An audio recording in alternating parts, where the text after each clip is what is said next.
Welcome to episode 44 of Realty Talk with Ellie and Galen. I did like a double take. Ellie and Galen. And we're back better than ever. Episode 44. Ellie, how's life right now? You gotta check in with you. Hectic, but I just closed an offer today, so. Exciting. What number is this for you on the year? I don't know, 5 probably. Losing count. Yeah, losing count with my whole handful. That's alright. You got one for the thumb now. We gotta get it. No, it's really good. So, everything else is good. Life's good. Work's good. Yeah. Crazy. You're decorating the office this weekend? If I have time, I'm going to. I really want to, yeah. Because I think Nicole's looking forward to it. You see all the stuff we have? I did. I'm so it's excited. there. Yeah. You guys can do your thing. I think there's a few other people coming to decorate. So it's going to be all pretty, looking good for Christmas. Christmas right around the corner. I looked the other day. We were 5 weeks out from Christmas as of yesterday. It's coming out so fast. Yep. So that's five days and minus 1 day to my birthday, folks. So accepting birthday gifts and thoughts and texts and wishes. I already ordered you a bag of coal. All month long. Can't wait to burn it. All right, Ellie, no topic? No topic. Maybe we'll think of one as we go? Potentially? Well, I can pull one up if I need to. Pull one up, okay. I'm not excited about any of them, so I was... So my topic today, we've talked about this before. Real estate, if you're in real estate, one of the things that happens is real estate is very volatile. Is that the word? Up and down? Yeah. Okay, volatile, meaning it can change all the time. So there's not really any constant in real estate, meaning, which I love. I mean, there's a hectic aspect to it, which I like, the uncertainty of every day, the change in, the day's always changing. But with that comes, you go in what I want to call slumps, meaning that you have ups, you have downs. And early in my career, I wasn't doing a lot of deals, so I would do a deal here, and then it might be, when I was first starting, it could be a couple months, and then I get my second deal, and it could be a couple months, and then eventually I'm getting a deal every 6 weeks, and then I was getting a deal every month, and then it was a deal every 3 weeks, and now it's gotten to the point where I'm having a deal about a week right now. So, but what happens is there's certain times that you get in what I call like a slump. Mm-hmm. And I'm always one that because you can get down on yourself in real estate, because really there's nobody to point to but yourself, because you're an independent contractor. You can blame whoever, but you have to take accountability and say, okay, if something's not going correctly, what needs to be done? Do I need to do something different, or do I just need to keep doing what I'm doing and just kind of weather the storm and then come out on the other side, fine. I've faced this my entire career, and anybody that's in real estate can 100% agree with me on this. I doubt any person that's in real estate will say, no, I'm always having deals come through, and it's super consistent. So there's weeks where I could I think my best week ever, I had 5, 6, or 7 deals in 1 week put together. Nice. And I've also gone, right now, I was staying kind of in a slump. Over the last 3 weeks or so, I don't think I put anything, I don't think I put anything under contract, but I had 2 fall apart deals that I ended up selling different homes to. So really it was like 2 went under, but they went off. So I kind of look at that as kind of like a net zero, meaning I haven't had anything over that. And I always look at, for me being 1 deal a week, yes, I might miss a week here or there, but for me to go majority of the month and not put anything under contract, because I was like, man, well, what's wrong? What am I doing wrong? Am I not putting enough time in certain aspects? So then it makes me look kind of like a deep dive at myself and try to figure out what the heck's going wrong. Am I doing something or can I do something to improve? But I always look at it too. A lot of the times I look at it, I'm like, I'm doing the right things, and I just have to be patient. Meaning, don't force it. Don't get down on myself. Don't look at myself as a failure because I didn't do what I needed to do over the last 2 or 3 weeks. And I've accomplished a lot over 2 to 3 weeks. It might not just be something came together. The other thing though, over 9 years that I found, is real estate is a bottleneck a lot of times. Is you do all this work and nothing happens, and all of a sudden there's just, the bottle cap flies off and all these deals come together, and then you kind of sit there and you go, it wasn't that bad. And I think today is like the first glimmer of hope where I think I might potentially be out of the slump. So it's one of those, but same thing, you just can't get down on yourself if things, and this is kind of true in life or anything else, if there's a negative or something's not going your way, like don't sit there and think that you're a failure. Don't look at the negative aspect. Always look at always try to find the positive, like the silver lining, and everything is, there's something good can come out of every situation. So I find just if you are kind of in a slump, just keep plugging, be patient. Everything, I'm a big believer in things work out the way they should, and everything's going to work out at the end. So I'm hoping that rings true. It's really never failed me. I've always done that through my career, even when times were really, really tough, where I was like, God, I really need stuff to close. I still was patient and didn't freak out, and still kept, basically I talked a lot about having, faith in yourself, even if it's kind of blind faith, that you just have a belief in yourself that you're going to overcome whatever the challenge or obstacle may be. So that's my topic, is breaking the slump. So I had a topic, but I'm going to change it because that just made me think of Actually, you know what I just realized? something else. Is that my mic? My bad. That you were on the Gail and Trombley show. You're talking to that mic, Ellie. There she is. But the good thing was, Ellie, that you didn't add much the first 5 minutes. It's just me talking like I normally do. So now the floor is yours, because now people can hear you. You didn't have a topic, so to be fair, Did you anyone didn't hear me say my name in the beginning where you went like this? Oh wait, this is episode 44 with Ellie. and Galen. We're back. Okay, so I guess I don't really have anything thought out planned for this, but I was just thinking of it, so it's going to be a horrible ramble. But just on the going off of what you said, I want to talk about burnout, because there was definitely a period, probably September, where I burnt out a little bit.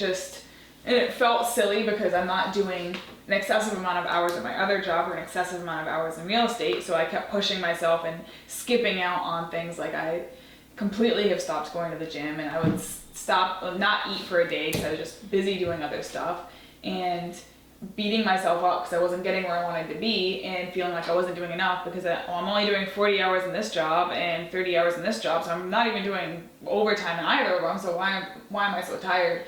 And I was just completely exhausted and wasn't like struggling to get out of bed in the morning, and feeling really beating up on myself and not doing very well in either job because I was just completely burnt out.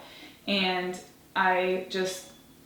it went on for about a month, and then I realized what was happening, and I was slacking on both ends because I was just too exhausted with stuff. So I've started kind of backing off of stuff a little bit. I've stopped saying yes to every single thing that people want me to do. I'm giving myself time. I'm making it a goal where I'm taking one bath every week, at least once, because I like taking baths and I find it very relaxing. And doing like little things that usually I would like, this is a waste of time, I'm not getting anything done, but you are getting something done when you're relaxing. You are refreshing yourself so you can continue working properly, because you can't really put out your best if you're exhausted all the time and completely burnt to a crisp. Yeah, no, I agree.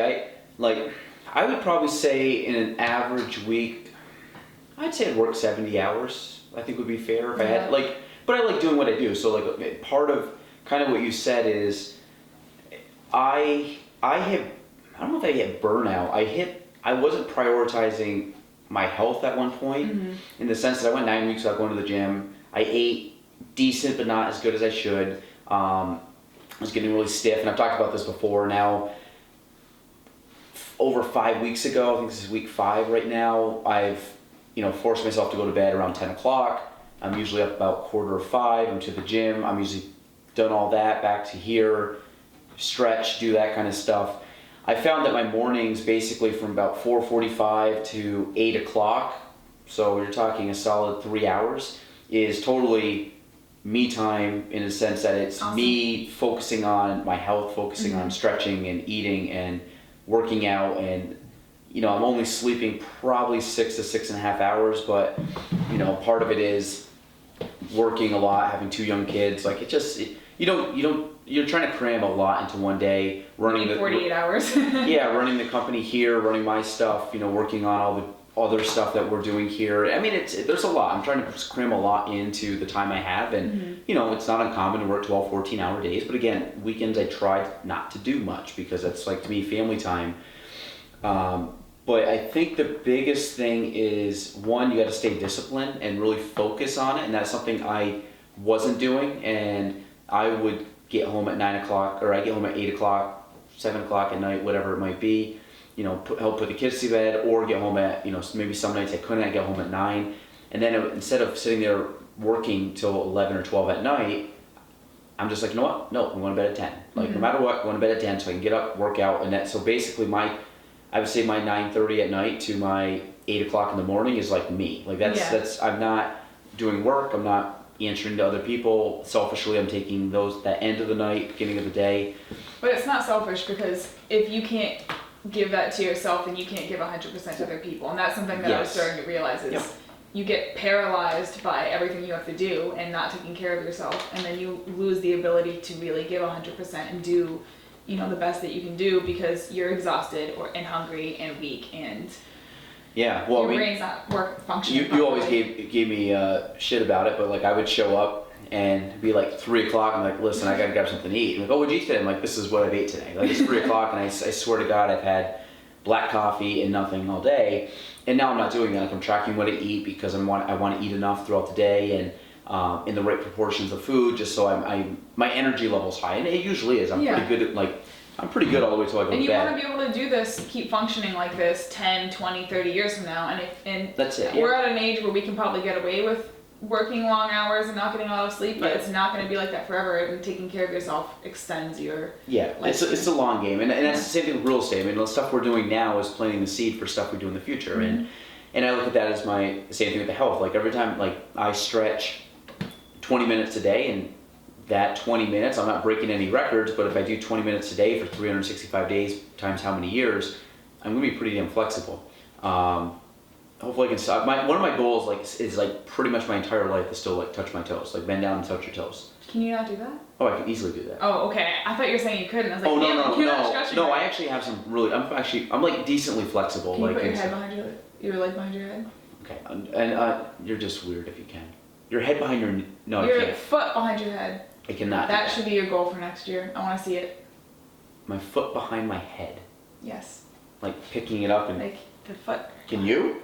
Don't do it now, but can you? Yes, I can.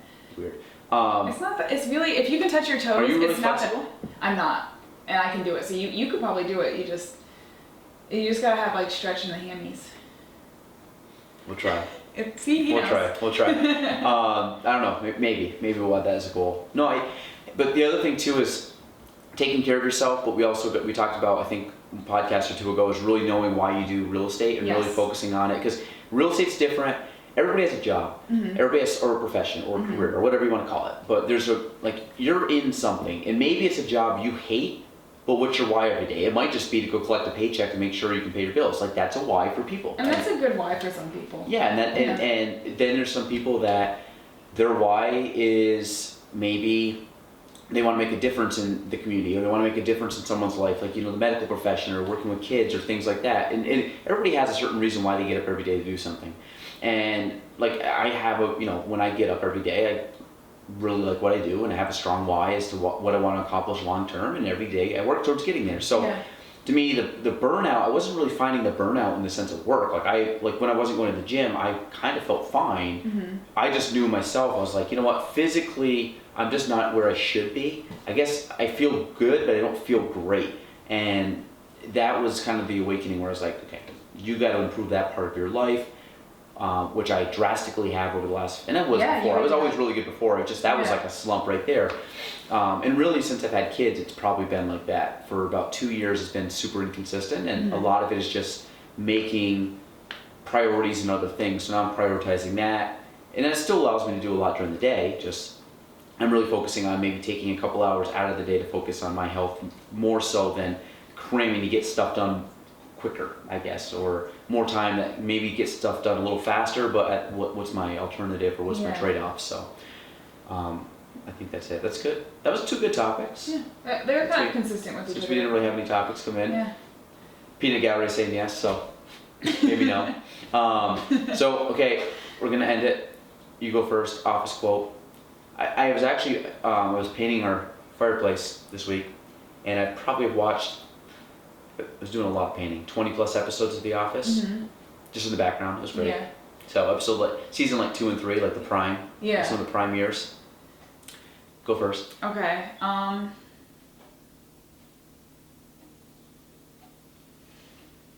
think I've done this one before, but it's one of my favorite Creed quotes.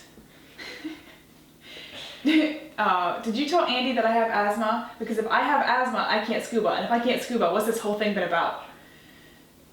I still want to know what the context of that is because you never really find out. But I love Creed. He's underrated. Well, he was on the other day, and it was when they were talking about downsizing. And then the branch was closing, and Stanford was going to take him over. Mm-hmm. And all of a sudden, Creed goes around. He's like, "Yeah, I love stealing stuff. I steal stuff all the time." And he was going around picking stuff and selling things out. And he goes, and at the very end, $800. and at the very end of the episode, the girl walks by and she goes something to the effect of like, "Hey, Creed, good day." He goes, "Yeah, I made $1,200." And just like, randomly, like, what is he talking about? When he comes in on the Halloween episode covered in blood, he's like, "Oh, it's Halloween. Good timing." That's my favorite Creed Bratton quote right there. I love Creed. We should, but okay. So, what do we have? Oh, I'll do another one because I kind of know this verbatim. Mm-hmm. It's from the Michael birthday episode. So he calls Jan. He goes, "Hello, Jan. Hello, Michael. Well, I just wanted to call and wish you a happy birthday." "Michael, it's not my birthday." "Really? I thought we shared the same birthday." "Happy birthday, Michael." "Thank you." And then also when he comes, same episode, "I share a birthday with Eva Longoria. This will be a great icebreaker when I meet Terry Hatcher." So he keeps listing off. I think my worst birthday was. I sent that to you for your birthday this year. Yeah, you did. And I still have it saved. Do you? Yep. And then I sent another friend who's a big Office fan, the opposite one with the one when they took the other Michael out for a date and got him a cake, but it wasn't his birthday. That actually was my worst birthday. Anything else? No, that's it. We good? All right. That's it. Episode 44. See y'all next week.